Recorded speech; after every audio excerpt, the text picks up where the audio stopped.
Shavuot. Alors, on va continuer de parler de Purim, même si on est juste un peu après. Et on va essayer de répondre à des questions et d'expliquer des choses qu'on voit, que tout le monde lit, tout le monde connaît, mais à un degré un petit peu plus, un peu notre habitude, un peu plus d'après le Sod, un peu d'après l'aspect profond de la Torah. Alors, il y a un des éléments de Purim, qui est l'élément Mishteken, c'est le fameux repas. On voit ça dans la Megillah, okay. Ça commence avec un Mishté, il y a plein de Mishté, etc. Alors nous-mêmes, on a une mitzvah, entre autres, parmi les 4 mitzvot, qui est de s'asseoir et de faire un grand repas, pain, viande, etc., et du vin. On appelle ça Mishté Yain, le festin du vin. Alors, ça va plus loin, puisqu'on nous dit que dans ce Mishté Yain, on doit atteindre un niveau de ce qu'on appelle, en hébreu, Adelo Yada. Okay, jusqu'à ne plus savoir, ce qui est d'ailleurs un peu ambigu comme lachon, comme expression, un peu comme beaucoup de mots dans la Megillah, parce qu'on parle Megillat Esther, c'est Megillah, hein, en hébreu c'est lachon gilouï, dévoilé. Esther, c'est ce qui est voilé, donc on dévoile ce qui est voilé, etc. Bon, c'est un langage particulier, mais ça revient beaucoup dans Purim. C'est pas pour rien. Et alors là, c'est un peu la chose, on te dit, tu vas jusqu'à où? Ben, jusqu'à ce que tu sais plus, il a bu tellement, le Rambam dit il va aller dormir, etc. Chacun. Mais tu atteins un degré de non-connaissance, de ne plus être dans le yeda. Je sais, tu vois, bon, c'est l'alcool qui fait le. Et alors là où c'est intéressant, c'est quoi? C'est que ce qui est expliqué là-bas, c'est qu'on te dit quand tu arrives à ce Hadelo Yada, le texte nous dit, ben, c'est pour arriver au niveau où tu vas pas faire la différence entre Baruch Mordechai et Arur Haman. Béni soit Mordechai, que soit maudit Haman. Alors, ce qui est intéressant, c'est que dans la Gematria, ça c'est marqué, il y a plein de textes qui en parlent, c'est que la valeur numérique de Baruch Mordechai et Arur Haman, elle est la même. 502, Agaf, en passage. Alors, c'est exactement la même Gematria. Les deux mots pour Baruch Mordechai et Arur Haman sont bons. Alors, là aussi, il n'y a pas de hasard. On pose un petit peu notre équation, là, on va expliquer un petit peu tout, et puis on va répondre, après, on va essayer de comprendre ce qui se passe là-bas. Et alors, ce qui est fort dans ce texte-là, c'est qu'on voit que, d'abord, dans le temps, on a parlé la semaine dernière, ou il y a 2 semaines, je sais plus, on a dit que c'était la fête la plus proche de nous, c'est la plus courte, la plus c'est ce fameux jour, là, c'est 24 heures de Purim, c'est historiquement la fête qui est la plus proche de notre histoire, Et alors, pourquoi je dis ça? Parce qu'il y a cette fameuse expression. Oui, sur le plan chronologique, c'est la plus proche sur le plan chronologique. Alors maintenant, là où c'est intéressant, c'est que cette fameuse expression qu'on utilise souvent, et qui est pas anodine, qui se retrouve ici aussi, c'est Naoutz Trilatan Besofan, Besofan Betrilatan. La fin est reliée au début, le début à la fin. Or, juste pour reprendre une petite notion, même si on ne va pas développer maintenant ici, la semaine dernière, on avait expliqué qu'il y a 3 fêtes dans la Torah. On avait expliqué juste pour reprendre cette idée-là. Shalosh Regalim, 3 fêtes où le peuple juif allait monter au Beth Amikdash. Pourquoi Regalim? On dit parce qu'il montait à pied. On a expliqué que Hanouka, d'après le Hari Akadosh, s'appelle Regel, s'appelle une fête avec cette même expression de Regel. On avait expliqué pourquoi. Parce qu'on avait dit, j'ai fait une erreur de calcul, on avait dit que Regel c'est 233, okay, 233 la valeur numérique. Pourquoi? Parce que on avait expliqué, ce sont 2 noms Kadosh, des noms de Dieu qui s'appellent Av, Kassa. Sans rentrer dans les détails, on avait expliqué, on avait évoqué la semaine dernière. Et ça se retrouve dans les Kavanot, d'après le Hari, même sur le plan halachique, on avait dit que c'est jusqu'à ce que les pieds des voyous, de ceux qui tournent dans la rue, vont disparaître. À ce moment-là, c'est le moment où on ne peut plus allumer la Hanouka. Donc, la notion de Régel revient ou sur le plan halacha, sur le plan Kabbalah. Et donc, c'est un Régel des Rabbanan. C'est une fête, comme les 3 fêtes de la Torah, mais des Rabbanan. Et alors, on avait rajouté sur ces 4 fêtes-là, une 5e fête, donc cette partie qui est la Yechida, cette partie très haute, et ça correspond à Purim. Alors sur ça, on avait fait un pont avec Yom Kippour, puisque Yom Kippour, on a 5 fêtes, Yom HaKippourim, le jour qui ressemble à ça. Alors où est-ce que c'est intéressant? C'est que si on parle de tout ça, puisque la fin est reliée au début, bien vous voyez déjà venir le sujet, on va recommencer en faisant un feedback, un flashback, comment je sais pas comment on dit ça, on retourne dans le temps, sur le Maaseh Bereshit.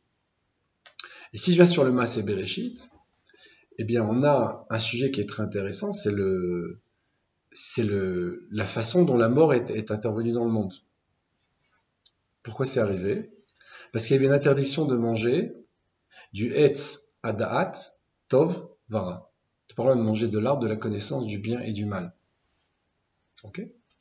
Or, à Purim, on nous dit quoi? On nous dit si tu vas boire du vin au point d'arriver, tu vas arriver à Adelo Yada. Tu n'auras plus le Yada, tu n'auras plus le lien de Da'at. Tu feras plus la différence entre Baour, Mordechai et Arour Haman.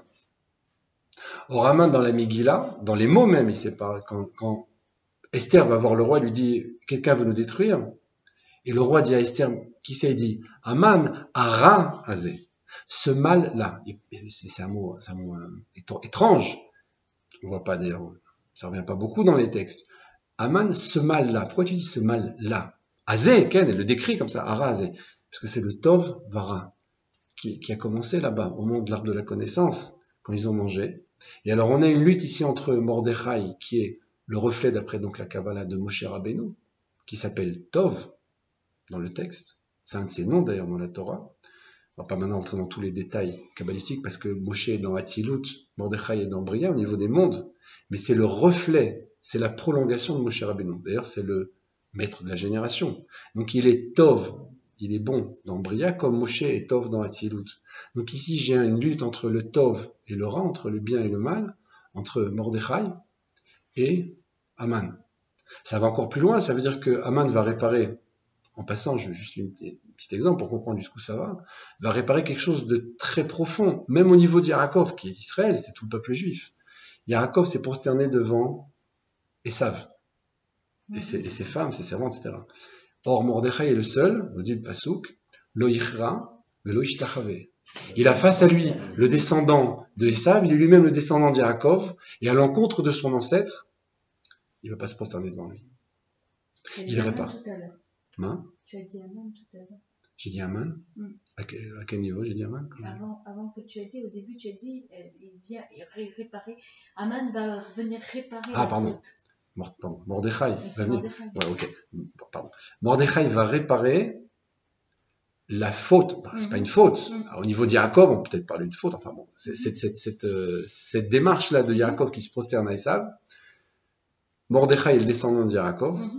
C'est le maître de la génération, c'est le Israël Ken de l'époque, et il s'appelle Yehudi, le nom a changé, mais c'est l'emblème. Et Haman est le descendant de Esav, donc à l'encontre de Yaakov, lui va pas se prosterner. Donc on voit ici que ce qui était la faute première de l'homme qui a mangé de l'arbre de la connaissance, qui est, d'après le Zohar, du raisin d'ailleurs, l'origine du vin, lorsqu'ils ont mangé, ils ont introduit la mort dans le monde. Or ce que veut faire Haman, c'est continuer ça en disant « je vais tuer tout le peuple juif en un seul jour ». C'est la mort absolue, même si on parle du Ham Israël, que Dieu préserve, ce qu'il a voulu, c'est tuer tout le monde en un seul jour. Or, il va être pendu à l'arbre. Il va être pendu à l'arbre. Et la Gemara dans Choulin nous dit, d'où est-ce qu'on apprend Haman de la Torah? Pourquoi? Parce que chaque chose qui existe dans la Torah a une origine, dans le monde, pardon, a une origine dans la Torah. Et alors on te dit, le passouk est le suivant, les sages nous disent dans la Gemara dans Choulin, Amin Aet Sazé. Est-ce que de cet arbre-là, tu aurais mangé par hasard? C'est quand Dieu parle à l'homme.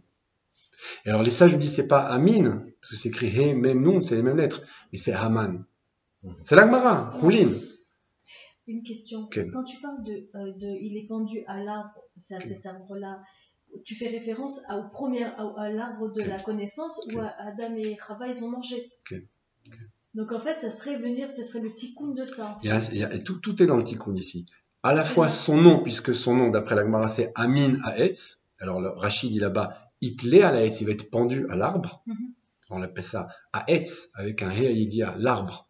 Quand tu dis l'arbre, tu dis, ok, non, zone rendez-vous, voilà. Alors, tu dis, bah, c'est là-bas, tu sais, au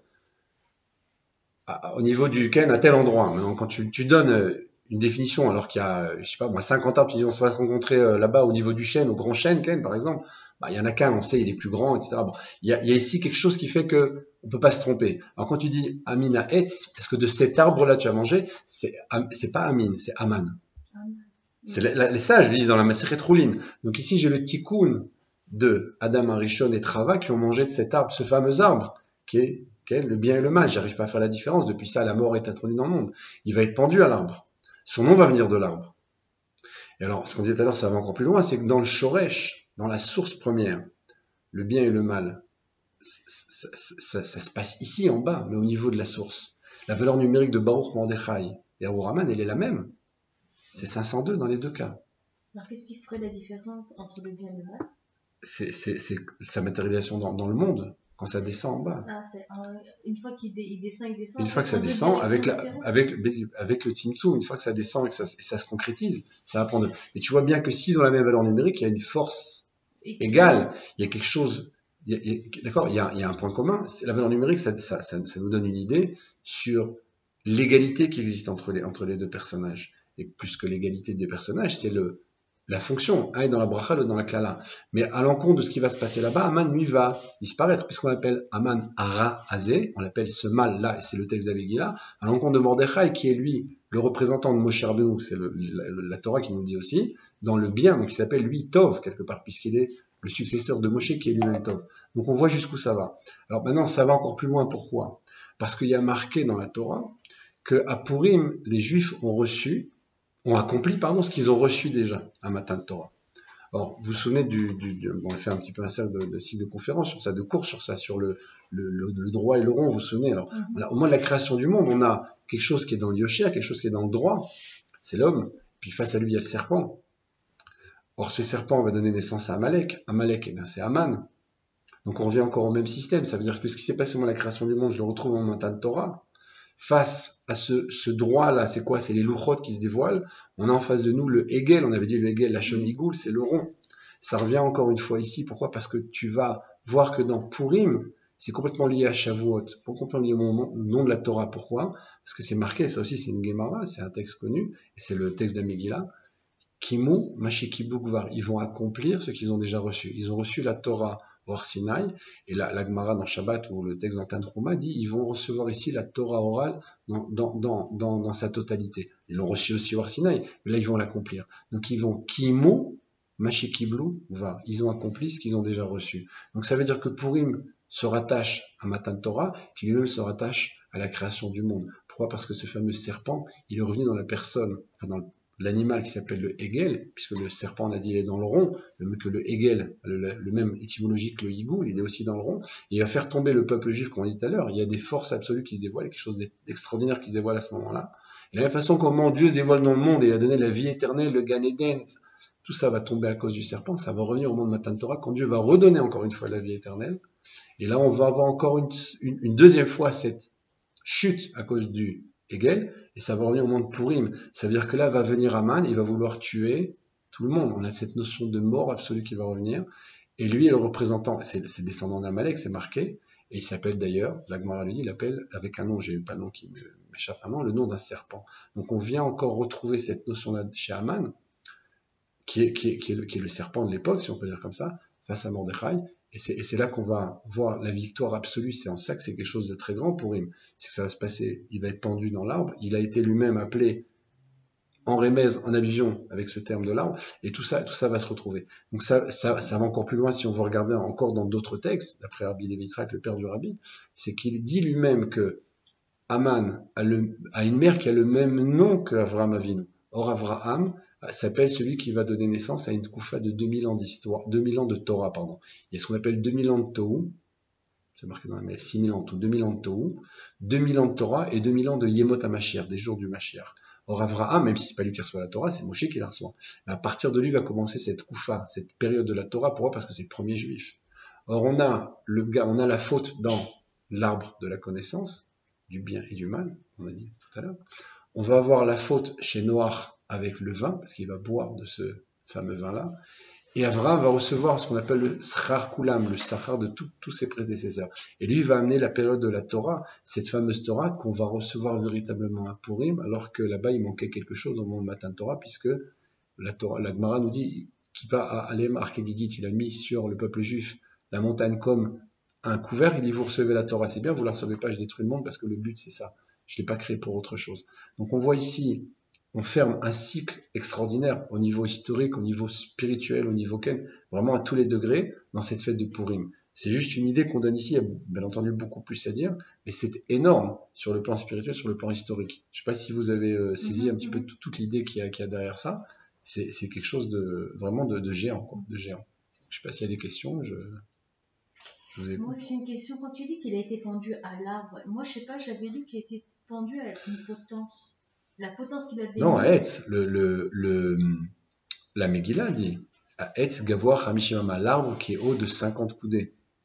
Donc lui et ses fils ont répondu là-bas. Moi, parce que alors, moi je ne l'ai pas bien compris. Moi, ce que j'avais compris, je pensais qu'ils avaient installé une potence et que là, les 10 fils d'Aman ont été pendus. Et Aman lui-même, mais c'était sur une potence, c'était pas sur un arbre. Non, ça s'appelle un Etz. Le texte de la Megillah dit un arbre. Un Etz. Il dit à Etz Ken Gavoa Hamishimama, un arbre qui a lui-même 50 coudées. Donc on voit ici, non, c'est le texte même. Mais je t'ai mis. Non, j'ai compris. Ça veut dire la traduction. En général, on marque potence pour que les gens puissent comprendre. Ouais. Mais il n'y avait pas une idée que ça provenait de Beth-Amikdash? L'arbre en question. Ouais. Quel rapport avec le Beth-Amikdash? J'avais entendu que c'était parce que le Beth-Amikdash avait été détruit et que justement le Etz, est-ce qu'on traduit par potence ou par arbre, venait du Beth-Amikdash. Vu que les ustensiles avaient été utilisés pour le michté, le festin, etc. Ok, ça. C'était. Donc tu dis même l'arbre aussi aurait une provenance aussi du Beth-Amikdash. C'est possible, je sais pas. Je sais pas. Je paie.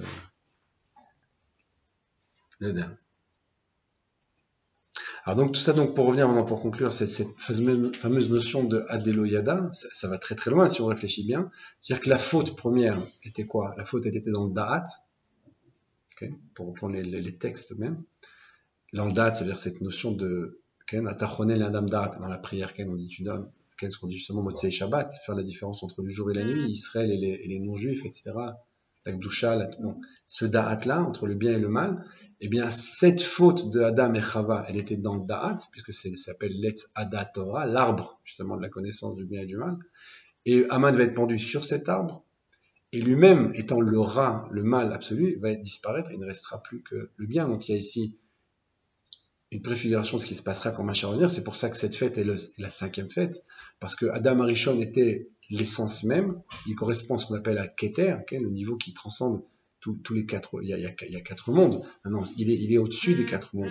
Il est premier, il est tellement premier que ce qui va venir réparer Mordechai ici, eh bien, dans cette 5e fête, eh bien, c'est ce degré qui correspond, bien entendu, à Adam Arishon, dans la mesure où il répare cette faute-là, par ce lo yada, okay. On peut encore aller plus loin parce que le mot de Ahad en hébreu, c'est le numéro de 74, c'est un nom qui s'appelle Elohim Chaim, donc on voit ici que c'est plus dans la mort mais dans la vie. Enfin bon, c'est encore un autre sujet. Mais ça va, ce petit mishpat là qui nous dit Aouaman Baruch Mordechai, c'est quelque chose d'énorme. Ça veut dire que cette situation-là de Purim où j'arrive dans ce degré de Had et lo yada, c'est la réparation d'Adam Arishon et de Noach, c'est la réparation de la mort, c'est la réparation de la faute par rapport à cet arbre qui est mangé par Adam, qui est bu par Noach. C'est le vin, c'est toujours le même vin. Et moi, je le répare justement en buvant, en arrivant au degré de ne plus savoir. C'est-à-dire quoi ne plus savoir? Ne plus tomber dans l'erreur qu'il y a eu à l'époque, dans la mesure où Aman va lui disparaître, et puisqu'il est le mal, il ne restera que le bien. Donc c'est un vin que dans la Gdusha, que dans la Simcha. Voilà, c'était un des éléments qu'on voulait évoquer. Ciao,